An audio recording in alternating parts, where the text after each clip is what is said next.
Hello అండి, నమస్తే. ఈరోజు నేను చూపించబోయేటటువంటి రెసిపీ అటుకుల మిక్చర్. బేకరీ షాప్కి వెళ్లకుండా క్రిస్పీగా, కారంగా ఇంట్లోనే ఏ విధంగా ఈ మిక్చర్ని తయారు చేసుకోవాలో చూపిస్తాను.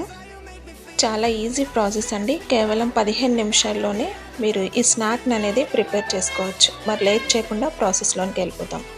దీనికోసం ముందుగా ప్లేట్ తీసుకొని ఇలా జల్లెడ పెట్టుకొని 1 కప్ దాకా అటుకులు వేసుకొని నేను చూపిస్తున్న విధంగా ఈ విధంగా జల్లించుకోవాలి. ఈ విధంగా పౌడర్ అంతా సపరేట్ అయిపోతుంది. ఇప్పుడు ప్యాన్ పెట్టుకొని స్టవ్ ఆన్ చేసి మనం జల్లించుకున్నటువంటి అటుకులని మంచిగా మీడియం ఫ్లేమ్లో ఫ్రై చేసుకోవాలి. 3 నుంచి 4 నిమిషాలు ఇవి కలర్ చేంజ్ అయ్యి క్రిస్పీగా అయ్యేంత వరకు దీన్ని ఫ్రై చేసుకొని దీన్ని వేరే ప్లేట్లోకి తీసుకొని పక్కన పెట్టుకోవాలి. ఇప్పుడు అదే ప్యాన్లో 3 టేబుల్ స్పూన్స్ ఆయిల్ వేసి ఆయిల్ హీట్ అయిన తర్వాత 1/2 కప్ దాకా పల్లీలను తీసుకొని దీన్ని మీడియం ఫ్లేమ్లో పెట్టి రంగు మారేంత వరకు దీన్ని ఫ్రై చేసుకోవాలి. ఈ విధంగా ఫ్రై చేసుకొని రంగు మారిన తర్వాత దీంట్లో కొద్దిగా జీడిపప్పు వేసుకొని దీన్ని కూడా కలర్ చేంజ్ అయ్యేంత వరకు దీన్ని ఫ్రై చేసుకోవాలి. ఇది ఒక 2 నిమిషాలు ఫ్రై చేస్తే సరిపోతుంది.